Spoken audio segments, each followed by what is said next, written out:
everybody, welcome back to the channel. Happy whatever day this is. Today we're going to have a story that you really don't want to know, but I'm going to tell you anyway. It's called There's Only So Long You Can Go Without Taking a Poo. Serena Williams pushed herself so hard she's won an astonishing 23 Grand Slam singles titles. Usain Bolt tested the limits of the human body, proving that it was possible to run 100 metres in just 9.58 seconds.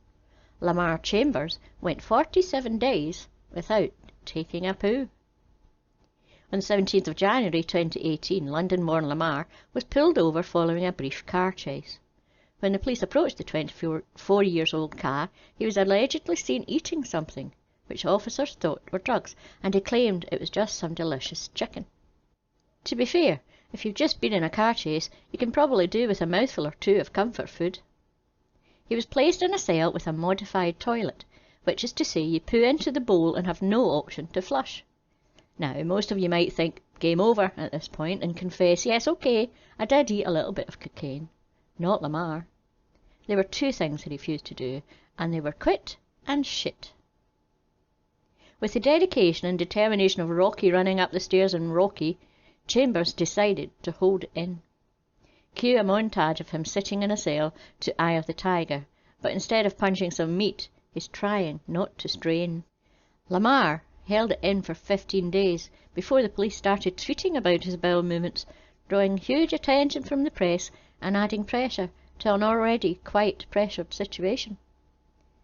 The absolute hero was still eating and drinking at this time, packing it all down, and probably asking the guard to Google, "If you don't poo for ages, do you poo out your mouth?" Time went on, and the police became concerned about his well-being. They were convinced he had swallowed drugs. The cessation of defecation for several weeks is unusual, even if you have a phobia of shitting chicken. But they didn't want him to die, which, shockingly, is a possibility. Just as it's possible to shit yourself to death, you cannot shit yourself to death.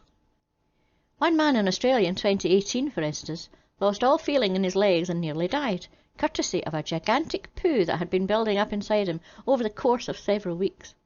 He finally sought hospital treatment when his legs were cold to the touch and he could no longer move them. His faeces had become so impacted and backed up it had distended his large intestine and put pressure on his right iliac artery. It was this pressure that caused the pain in his leg, as well as the paralysis.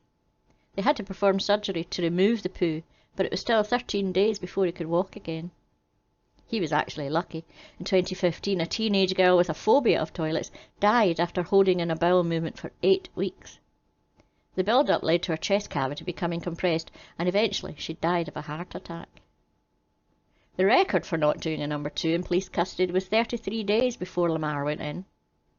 He managed to hold it in, risking his own life and toilet when he got home for a whopping month and a half. The police dropped charges due to insufficient evidence, forced to concede that they couldn't prove beyond reasonable doubt that he hadn't just been holding it in as part of, say, a science experiment to see if he could make it, if it would make its way out of his mouth. Blah! What reward did our hero get? The man who pushed his body to the absolute limit and whose persistence finally made me feel like a patriot.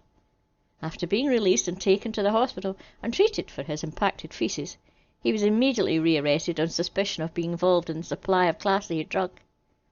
He had held in a gigantic ship for longer than any other human on record, for no benefit whatsoever. The end. Don't forget to like and subscribe, and press the wee bell notification. And a huge big thank you to all my subscribers, patrons and members. See you next week. Bye bye.